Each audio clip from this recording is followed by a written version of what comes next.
সামাজিক মাধ্যমে ঝড় তুলেছে এক ব্যতিক্রমী পরিবেশনার ভিডিও। গানের তালে তালে মঞ্চে নাচছে রোবট, আর সেই রোবটকে নিয়ন্ত্রণ করছেন কণ্ঠশিল্পী জেফার রহমান। ঢাকায় সদ্য অনুষ্ঠিত একটি প্রযুক্তি প্রতিষ্ঠানের ইভেন্টে এমনই এক দৃশ্য দেখা গেছে, যা মুহূর্তেই ছড়িয়ে পড়েছে নেট দুনিয়ায়। ভিডিওতে দেখা যায় জেফার গাইছেন তার জনপ্রিয় গান ঝুমকা, আর সেই গানের তালে এক ডগি রোবট নাচছে ঠিক কুকুরের মতো লাফিয়ে লাফিয়ে। প্রযুক্তির সঙ্গে বিনোদনের এমন মেলবন্ধনে উপস্থিত দর্শক তো বটেই, নেটিজেনরাও মুগ্ধ।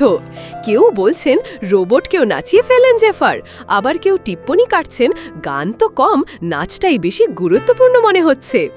জেফারের পারফরমেন্সের পর মঞ্চে আসেন জনপ্রিয় কন্টেন্ট ক্রিয়েটর রাফসান শাবাব।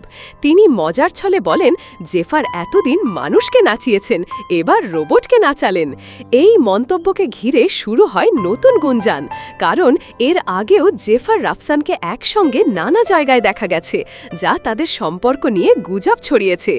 ভিডিওর মন্তব্য ঘরে কেউ লেখেন, জেফার রাফসানকেও নাচিয়েছেন কিনা এখন সেটাই জানার বাকি।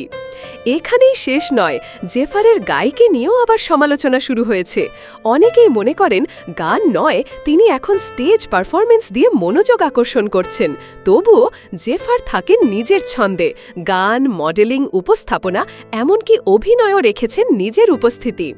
সমালোচনা হোক বা প্রশংসা, আলোচনার কেন্দ্রে আছেন জেফার, আর প্রযুক্তির সঙ্গে সৃজনশীলতা মিশিয়ে যেভাবে বিনোদন দিচ্ছেন তা নিঃসন্দেহে ভিন্ন মাত্রার।